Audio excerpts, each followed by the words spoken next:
बपतिस्मा लेने के बाद हर विश्वासी जोश से भरा हुआ स्वर्ग राज्य के कामों में बढ़ता है और फिर कुछ समय के बाद सब बदल जाता है। परमेश्वर का वादा सदा के लिए हमारे साथ का है, फिर हम क्यों पीछे हटने लग जाते हैं? हमारे सामने तो अंधेरे के रास्ते हैं और हम ज्योति से ही दूर चलने लगते हैं। एक विश्वासी को अपने विश्वास में बने रहने के लिए क्या करना चाहिए, आज हम इसी पर बात करेंगे। शुरू करते हैं परमेश्वर के वचन से। परमेश्वर का वचन हमने संत यहूदा की पत्री उसका तीसरी आयत से लिया है।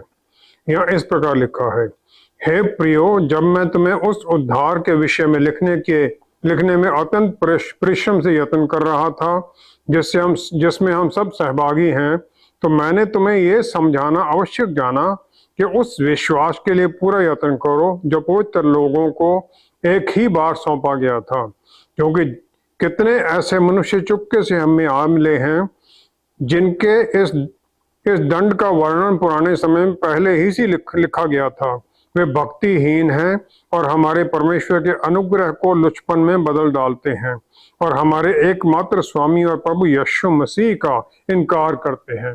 परमेश्वर के वचन को पढ़े और सुने जाने से आशीष हो। आमीन। विश्वास में बने रहने के लिए और इसमें बलवंत होने में हमें अंदर ही एक युद्ध का सामना क्यों करना पड़ता है? मुझसे एक विश्वासी ने अपने विश्वास के चलन के बारे में बोला। उन्होंने कहा, जब मैं आया था चर्च में, तो जो ही मैं प्रार्थना करता था तो मेरी सब बातें फटाफट सुन ली जाती थी, उत्तर मिलता था बपतिस्मे के साथ साथ। और फिर जो ही टाइम जाता गया, आगे बढ़ता गया, प्रार्थनाओं का उत्तर डिले होने लग गया, रुकावटें आने लग गई और फिर बहुत देर तक तो उत्तर ही नहीं मिलता, कोई कारण भी नहीं पता चलता है। परमेश्वर अपने बच्चों के साथ ऐसे क्यों करते हैं? उन्होंने मुझसे पूछा। जन्म के बाद एक बच्चा पूरी तरह अपनी माता पर निर्भर होता है हर चीज के लिए। उसके कान उसके ऊपर लगे रहते हैं, जो ही वो रोता है भाग कर उसे दूध पिलाती है। कुछ समय के बाद उसकी जो ये निर्भरता है थोड़ी कम होने लग जाती है और वो अपना काम करती रहती है। बच्चा रोता है फिर भी देखती है। कुछ समय के बाद बच्चा अपने आप में सक्षम होने लग जाता है कि अपने कामों को संभाल सके और अपनी देखभाल कर सके। एक विश्वासी भी परमेश्वर का बच्चा है और उसे भी विश्वास में बढ़ना है। पहले बहुत सी आशीषें उसे बगैर मांगे ही मिल जाती थी, फिर आज्ञा मिली मत्ती 7 के 7 में, हम सबको मिली है, मांगो तो तुम्हें दिया जाएगा, ढूंढो तो तुम पाओगे, खटखटाओ तो तुम्हारे लिए खोला जाएगा। परमेश्वर चाहते हैं कि उनके हर सब बच्चों को अपनी जरूरत उसकी समझ आए, फिर उनकी तरफ मुड़े, उन्हें ढूंढें, प्रार्थना करें और फिर वो पाएं। जिस चीज की हमें कोई वैल्यू ही नहीं समझ आती है, उसकी फिर जो असली कीमत हमारे लिए खत्म हो जाती है। अगर मिल भी जाए उसकी वो कीमत नहीं हम डालते। इसहाक से आशीषें, पहलौठे की आशीषें पाने के बाद याकूब एसाव अपने भाई से डर के कारण अब भागा अपनी माता रेबेका के भाई लबान के पास हारान में। उत्पत्ति 28 की 13 से 15 आयत में हम देखते हैं, बेथल में परमेश्वर उसे स्वप्न में दिखाई दिए 15 आयत में, और फिर परमेश्वर ने उसे वायदा कर दिया कि मैं तेरे साथ रहूंगा। उन्होंने कहा, और सुन, मैं तेरे संग रहूंगा और जहां कहीं तू जाए वहां तेरी रक्षा करूंगा और तुझे इस देश में लौटा ले आऊंगा। मैं अपने कहे हुए को जब तक पूरा ना कर लूं तब तक तुझको ना छोड़ूंगा। उसे पहले अब्राहम आइजक की आशीषें दे दी, फिर ये वायदा कर दिया। अब जब याकूब गया उसके बाद कुछ भी नहीं था, सिर्फ उसकी शेपर्ड की लाठी थी। लेकिन जब वो वहां पर था तो उसकी इतनी बढ़ोतरी हुई उसके काम के कारण, लबान के जो बेटे थे वो उसे ईर्ष्या करने लगे। वो कहने लगे कि इसने हमारे पिता का सब कुछ चुराया है, और इस कारण से वो उत्पत्ति 31 की पहली आयत के कारण फिर वो वहां से निकल भागा। लेकिन जब वापस आ रहा था तो उसे आगे एसाव का डर था। एसाव ने जब वो गया था, उसने वायदा किया, तो उसने कसम खाई थी इसको मैं मारूंगा। तो जो कुछ याकूब के पास था उसने उन्हें छोटे छोटे ग्रुप में बांट दिया, और सबसे पहले उसने भेड़ों और ऊंट और बाकी चीजों के उसने गिफ्ट बनाकर आगे भेजे कि जब वो मिले उसको ये पहले भेंट कर देना। फिर अपनी पत्नी और बच्चों को दो ग्रुप में बांट दिया। ताकि कोई ना कोई तो बचेगा ही। और फिर वो अकेला वहीं रुक गया, जबोक जो नाला था उसकी दूसरी तरफ रुक गया। उत्पत्ति 32 की 24 से 30 आयत में हम देखते हैं, फिर रात्रि को उसे स्वर्गदूत के साथ उसने, परमेश्वर के साथ उसने मल्लयुद्ध किया। ही रेसल विद गॉड। और परमेश्वर उसे चाहते थे बदलना, कि वो सबमिट करे, लेकिन वो नहीं हो रहा था। और वो परमेश्वर के साथ मल्लयुद्ध कर रहा था उनके ऊपर हावी होने के लिए। फिर परमेश्वर ने उसकी ये जो सॉकेट है या हिप बोन की, उसे उन्होंने हिला दिया, जिसके कारण उसका जो हिप जॉइंट था वो हिल गया और सारी उम्र फिर वो लंगड़ा के चलता रहा। अब वो लंगड़ाने के कारण निर्भर हो गया और उसके साथ फिर उसे आशीष मिली। परमेश्वर ने उसे आशीष दिया कि तेरा नाम याकूब, याकूब को मतलब है धोखा देने वाला, याकूब से तेरा नाम इजराइल रख दिया गया है। इजराइल का जो रूट वर्ड है, जो उसकी जड़ जहां से आता है, पहला है सारा। सारा का मतलब है स्ट्रगल, लड़ना। दूसरा है एल, गॉड, परमेश्वर। और उसे फिर ये कह दिया गया जब वो युद्ध खत्म हो गया कि तू इजराइल बनेगा। और फिर उसे परमेश्वर ने कहा कि तूने, परमेश्वर ने उसे आशीष दी कि तेरा नाम अब याकूब नहीं परंतु इजराइल होगा, क्योंकि तू परमेश्वर से और मनुष्यों से भी युद्ध करके प्रबल हुआ है। लबान के पास भी तू जीत के आया, यहां भी तू जीत रहा है। परमेश्वर के साथ जब हम प्रार्थना में युद्ध करते हैं, युद्ध ये जुड़ जाना, उनके पीछे लग जाना, तो फिर हम आत्मिक तौर पर तरक्की करते हैं और गहराई में फिर हम और पूरी क्लियर हम विश्वास में हम समझने लग जाते हैं। फिर हमें परमेश्वर ये सक्षम कर देते हैं कि हर तरह के चैलेंज का हम सामना कर सकें। जो परिस्थितियां हमारे सामने आती हैं हमारे जीवन में, उनको हम उन पर जवाब में चलें। परमेश्वर चाहते हैं कि हम याद रखें कि हम अपनी किसी भी लड़ाई में अकेले कभी नहीं थे, वो हमेशा हमारे साथ हैं। जो परमेश्वर हमारे लिए करते हैं वो जो क्रिएशन के समय से हो रहा है और जो अभी हो रहा है, वो सब कुछ अच्छा ही होना है और ये उनके प्यार का प्रगटावा है। परमेश्वर ने अपनी अच्छाई में अपना प्यार उंडेल दिया पूरी दुनिया के ऊपर जो उन्होंने बनाया। और जो रुकावटें आती हैं, ट्रायल हमारे जीवन में आते हैं, वो उन आशीषों को पहचान के लिए आती हैं। जब हम ये युद्ध करते हैं तो हमारा जो फोकस है वो हर चीज उन्हीं चीजों पर चला जाता है जो हमारे पास नहीं है। हम ये भूल जाते हैं कि जो हम मांग रहे हैं शायद वो हमारे लिए अच्छा ना हो, लेकिन हम अपनी बुद्धि में परमेश्वर की तरफ जब देखते हैं तो फिर हम ये कहते हैं कि हमें जो मांग रहे हैं ये दे दो। और परमेश्वर हमें वो तो क्या, उससे कहीं ज्यादा हमारी जरूरतों को पूरा कर देते हैं। जब परमेश्वर उत्तर देने में देरी करते हैं तो हम शक में आ जाते हैं और हमारा विश्वास भी डोलता है कि शायद हमें प्रार्थना गलती कर दी हो, हमें पता ही ना हो कैसे करना है। यशायाह नबी की पुस्तक उसका 45 अध्याय उसकी 22 आयत में परमेश्वर ने एक वायदा कर दिया। उन्होंने कहा, हे पृथ्वी के दूर दूर के देश के रहने वालों, तुम मेरी ओर फिरो और उद्धार पाओ, क्योंकि मैं ही परमेश्वर हूं और दूसरा कोई और नहीं है। Turn to me and be saved. वो क्रिएटर हैं, सबको संभालने वाले प्रोवाइडर हैं, जीवन देते हैं और जीवन के लिए सब कुछ देते हैं। और जो वो हम मांगते हैं या जो हम डिजर्व करते हैं उसे पहचानते हैं और फिर हम उनके आदर में, उनकी अधीनगी में आ जाते हैं। हमें परमेश्वर की तरफ जुड़े रहना है, मांगते रहना है, किसी चीज की चिंता किए बिना। क्योंकि फिलिपियों की पुस्तक उसका 4 अध्याय उसकी 6 आयत में पौलुस रसूल ने कह दिया, किसी भी बात की चिंता मत करो, परंतु हर एक बात में तुम्हारे निवेदन प्रार्थना और विनती के द्वारा धन्यवाद के साथ परमेश्वर के सम्मुख उपस्थित किए जाएं। शक मत करो, चिंता मत करो। पास्ट या जो अभी है या भविष्य काल, सब कुछ परमेश्वर के सामने खुला है और वो सब कुछ जानते हैं। और वो जानते हैं हमारे लिए क्या अच्छा है आज और बहुत साल बाद भी हमारे लिए क्या अच्छा होगा, वो भी उन्हें पता है। हम मांगते हैं और फिर उनकी इच्छा में आने की कोशिश करते हैं ताकि उनकी इच्छा पूरी हो। और फिर हमारे जो विचार हैं वो उन पर हम जा पाते हैं ताकि परमेश्वर का मकसद हमारे जीवन में पूरा हो और फिर हमारा विश्वास बना रहे। उनके उनके बल में फिर हम बढ़ने लग जाते हैं, ग्रोथ होती है हमारी आत्मिक तौर पर भी और हर तरह से ग्रोथ होती है। हमें वचन के द्वारा मुक्ति और छुटकारे की बातें मिली हैं। हमें विश्वास के लिए किससे और क्यों किसी भी तरह का युद्ध करना जरूरी है? प्रभु यीशु की टेम्पटेशन के समय पर शैतान प्रभु यीशु को आखिर में एक ऊंची पहाड़ी पर ले गया और वहां से उसने इस संसार के जो राज्य उनका वैभव दिखा दिया। मत्ती 4 की 8 से 10 आयत में तो उसने कह दिया कि मैं ये सब आपको दे सकता हूं अगर आप मेरे सामने झुककर मेरी वर्शिप करो।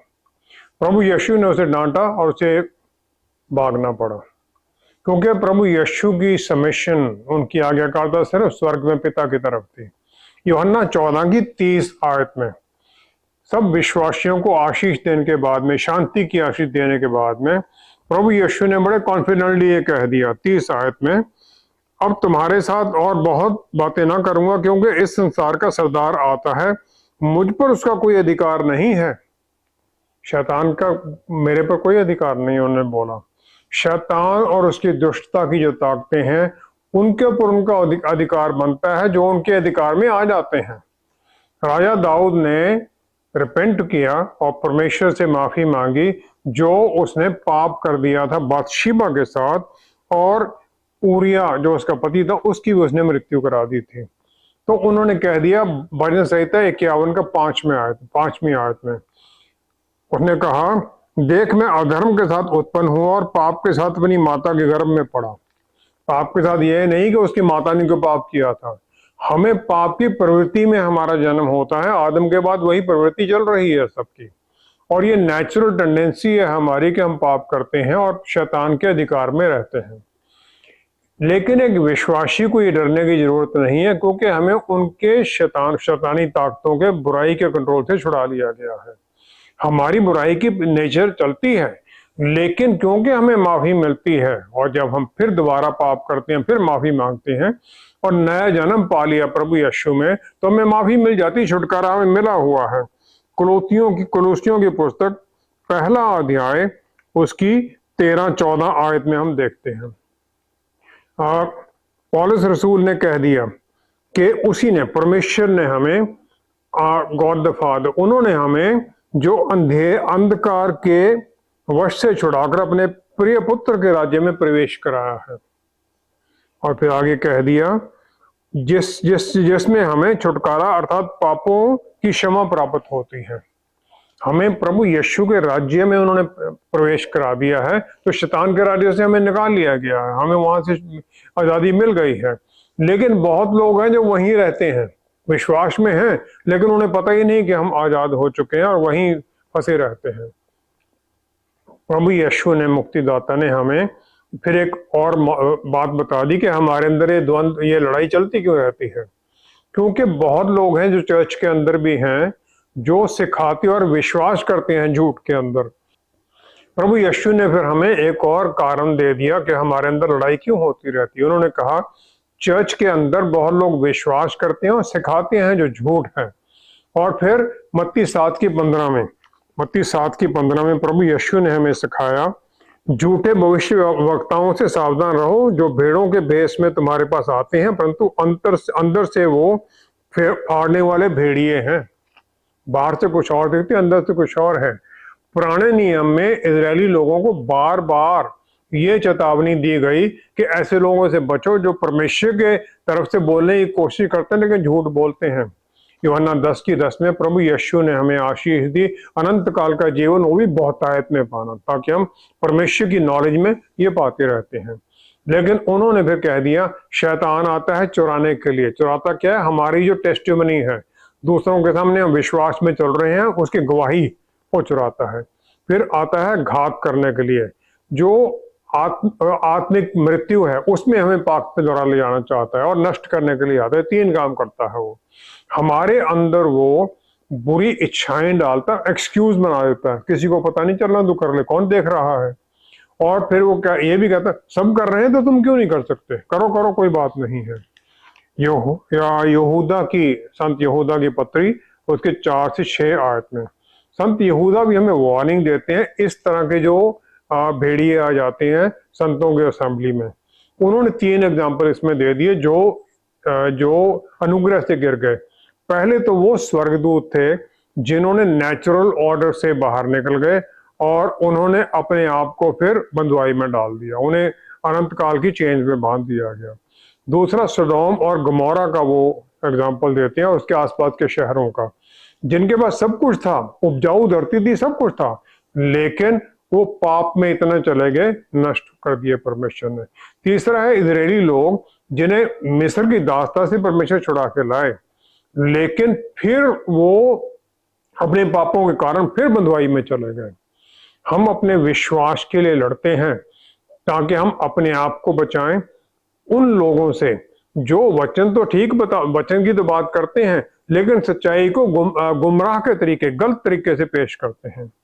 और आमतौर पर जो झूठ बताया जाता है इन झूठों के द्वारा, और फर्स्ट सेंचुरी चर्च से शुरू है, अभी भी चल रहा है। वो पहली बात तो वो कहते हैं प्रभु यीशु आत्मिक थे, इंसान नहीं थे, शरीर में नहीं थे, क्योंकि शरीर तो परमेश्वर पवित्र हैं और ना परमेश्वर मर सकते हैं ना जन्म ले सकते हैं। वो ये भूल जाते हैं कि प्रभु यीशु परमेश्वर भी हैं और इंसान भी हैं। फिलिपियों की पुस्तक उसका 2 अध्याय उसकी 6 से 7 आयत में हम देखते हैं। फिलिपियों की पुस्तक 2 अध्याय 6 से 7 आयत में पौलुस रसूल ने बिल्कुल क्लियर कर दिया। उन्होंने कहा परमेश्वर के स्वरूप में थे प्रभु यीशु, परंतु अपने आप को ऐसा शून्य कर दिया और दास का स्वरूप धारण किया और मनुष्य की समानता में हो गए। परमेश्वर की जो महिमा थी, ग्लोरी थी, वो वहीं उन्होंने छोड़ दी और जन्म ले लिया। प्रभु यीशु ने इस धरती के ऊपर मुक्तिदाता का जन्म पूरा इंसान बनकर आए। जिस प्रकार आदम पाप से पहले पवित्र था, उसी प्रकार प्रभु यीशु ही पवित्रता में आते हैं। फिर यूहन्ना 17 की 22 आयत के अंदर प्रभु यीशु ने प्रार्थना कर दी पिता परमेश्वर से। एक ही प्रार्थना उनकी यहाँ लिखी गई है। उन्होंने कहा हे पिता, वह महिमा जो आपने मुझे दी मैंने उन्हें दी है कि वे वैसे ही एक हों जैसे हम एक हैं। हर विश्वासी को वो पवित्रता की महिमा, सेकंड एडम की महिमा दे दी गई है। वो हमारे पास है, हम पवित्र कर दिए गए हैं क्योंकि हमारे पाप माफ कर दिए गए हैं और प्रभु यीशु के लहू के द्वारा हमें शुद्ध कर दिया गया है जो उन्होंने सलीब पर बहाया था। तो हम इस जोन की महिमा उसको प्राप्त भी कर सकते हैं, पाप में तो प्राप्त कर ही नहीं सकते हम। फिर प्रभु यीशु ने आगे जो काम उन्हें मिला था उसको पूरा करने का डिक्लेयर करके उन्होंने कह दिया 5वीं आयत में, अब हे पिता, आप अपने साथ मेरी महिमा उस महिमा से करें जो जगत की सृष्टि से पहले मेरी आपके साथ थी। कुछ भी बनाए जाने से पहले मैं आपका परमेश्वर का पुत्र था। उस महिमा, ग्लोरी ऑफ गॉड, मुझे वो द्वारा दी जाए। फिर वो स्वर्ग में जाते हैं, उस महिमा को वापस प्राप्त करते हैं परमेश्वर के पुत्र की। और एक और झूठ बताया जाता है कि उनकी सलीब पर तो मृत्यु हुई ही नहीं।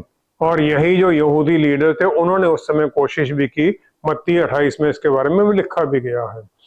उन्होंने 12-13 आयत में जब रोमी सोल्जर्स ने आके वहां बताया कि इस प्रकार पत्थर हट गया, स्वर्गदूतों ने कर दिया और प्रभु यीशु जी उठे हैं, तो उन्हें यहूदी लीडर ने काफी पैसे धन दे दिया कि जाओ तुम ये झूठ फैला दो कि उसके चेले रात को आए, उसको उठा के उनकी शरीर को उठा के ले गए। फिर रोमी सोल्जर को ये भी उन्होंने वायदा कर दिया अगर पॉन्टियस पायलट की तरफ से कोई सजा मिलेगी उससे हम तुम्हें छुड़ा देंगे, क्योंकि रोमी सोल्जर के पास अगर कुछ भी उसके कस्टडी में दिया जाता था, अगर वो गुम हो जाता था तो उसे मृत्युदंड मिलना निश्चित था। ये झूठ अभी भी फैलाया जा रहा है। तीसरा झूठ जो है, जो उस समय भी था आज भी है, क्योंकि शरीर धरती के तत्वों से बना है तो ये आत्मिक पर प्रभाव नहीं डाल सकता है, क्योंकि आदमी जो वो स्पिरिट है, आदमी आत्मा है, तो जो शरीर में पाप किए जाते हैं वो हमारा जो भविष्य है उसे खराब नहीं कर सकते।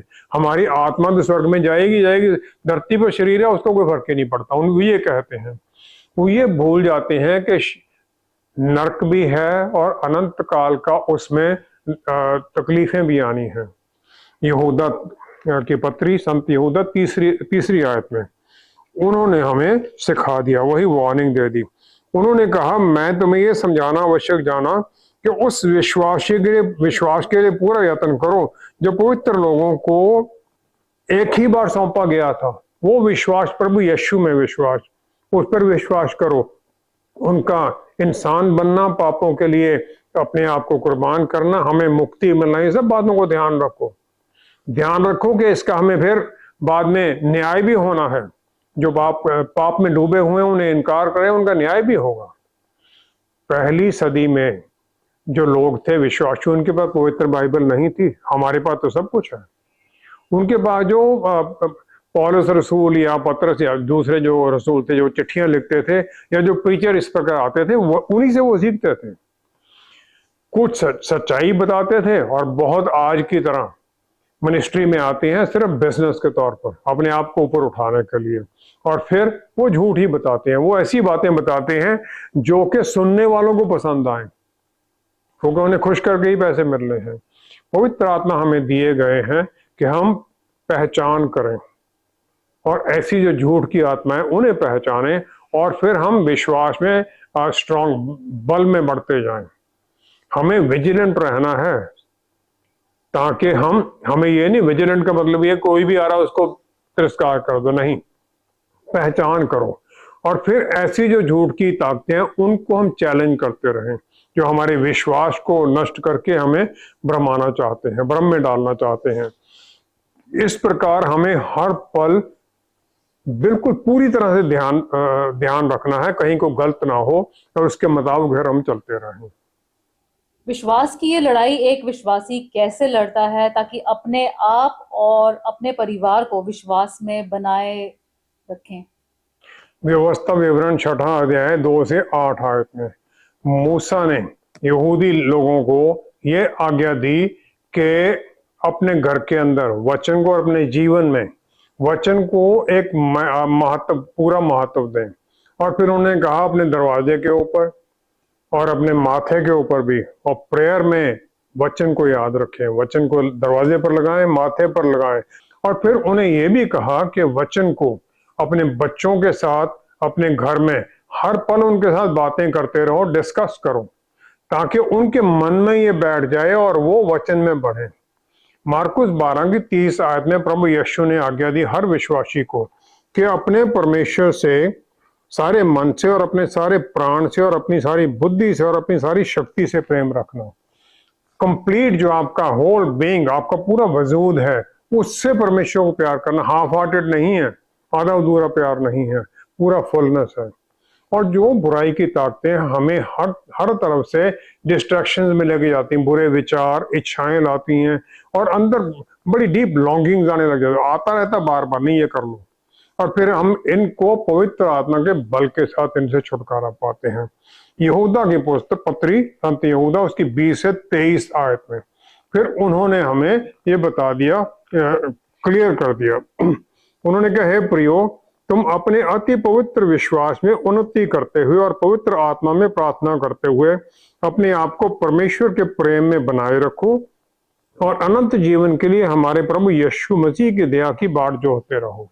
उन्होंने ये क्लियर कर दिया। सबसे पहले तो ये डेलिबरेट, कंटिन्यू, लगातार एफर्ट है, ये कोशिश करनी पड़ती है, हम ऐसे बैठ नहीं सकते। दूसरा ये है कि हमें परमेश्वर के वचन और प्यार के साथ मेल में चलना है, वो पाप में नहीं मुड़ना है। तीसरा है, हम आत्मिक तौर पर सच्चाई को पढ़ते हुए, सुनते हुए, वचन को पढ़ते हुए, उस पर मनन करते हुए उसमें बढ़ते जाएं, आत्मिक तौर पर विश्वास में बढ़ते जाएं। और फिर ये हमें हमारे विश्वास को बढ़ाने में मदद करता है और परमेश्वर के प्यार में बढ़ने में मदद करता है। और फिर हम इस जो महापवित्र विश्वास है, पवित्र विश्वास है प्रभु यीशु में, उनकी कुर्बानी में, फिर हमें जो सच्चाई की नींव है उस पर हमें बने रहने में सहायता करता है। नींव कौन सी सच्चाई की? परमेश्वर के पुत्र के नाम की जो नींव है, हम उस पर खड़े रहते हैं, तो उस पर बने रहने में सहायता मिलती है। चौथा है पवित्र आत्मा में प्रार्थना करना, ताकि हम इस तरह की जो लगातार हमारी आत्मिक युद्ध है उस पर हम जीत में चलें। पवित्र आत्मा परमेश्वर हमें सिखाते हैं प्रार्थना करना, हमारे साथ प्रार्थना करते हैं और हमारे लिए प्रार्थना करते हैं, बड़ी कराह कर। रोमियो के पुस्तक 8वां अध्याय 26 आयत में। पांचवा है प्रभु यीशु के द्वारा हमें जो अनंत काल का जीवन है, उस अनुग्रह के ऊपर ध्यान लगाए रखना, उसमें बने रहना, विश्वास में चलते रहना। क्योंकि प्रभु यीशु ने यूहन्ना 14 की 2-3 आयत में वादा किया है कि स्वर्ग में हमारे लिए एक जगह निश्चित कर दी गई है और वो हमें लेने आएंगे और फिर हम आनंद से भरे रहें इस बात के, इस आशा में कि वो दोबारा आ रहे हैं हमें लेने के लिए। पांचवा है बाहर की तरफ देखना, दूसरों की तरफ, और उन्हें प्यार और दया से जो धोखे में आ गए हैं और धोखे देने वालों में फंस गए हैं, उनसे वहां निकालना। पवित्र आत्मा की जो बुद्धि और ज्ञान है वो इसे हमें करने में सहायता करता है। प्यार में हम, और कहीं किसी को डांटना वो भी करते हैं, फिर उनको लेके आते हैं। डांटना किसी को नीचे दिखाने के लिए नहीं, लेकिन ऊपर उठाने के लिए। फिर हम एक ध्यान रखते हैं कि जो इसके जो झूठे शिक्षक हैं उनका असर किस पर पड़ रहा है, ताकि हम उन्हें सीधे रास्ते पर ले आए। हमें उन्हें छोड़ना नहीं है, उनकी सहायता करनी है कि वचन की सच्चाई में आए।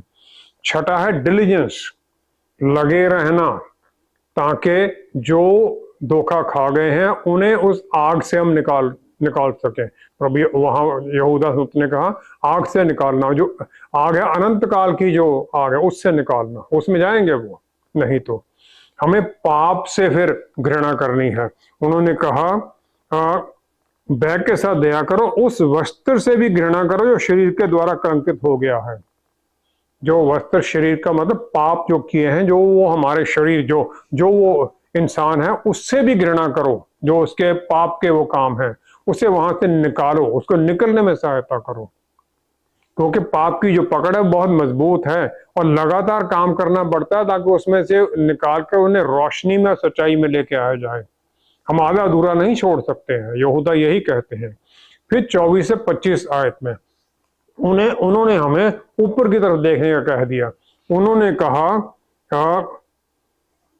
परमेश्वर हमारे उद्धारकर्ता की महिमा और गौरव और पराक्रम और अधिकार हमारे प्रभु यीशु के द्वारा जैसा सनातन काल से है, उस पर फिर हमें ध्यान लगाना है।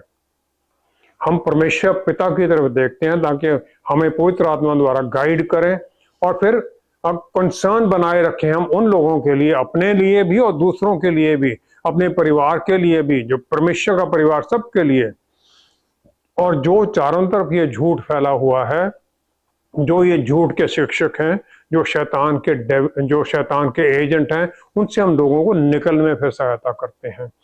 और जब कोई हिली टेरेन होती है ना, पहाड़ी में जाते हैं, तो ड्राइवर को बार बार वहां लिखा होता है सड़क तक रहो कहीं एक्सीडेंट ना हो जाए।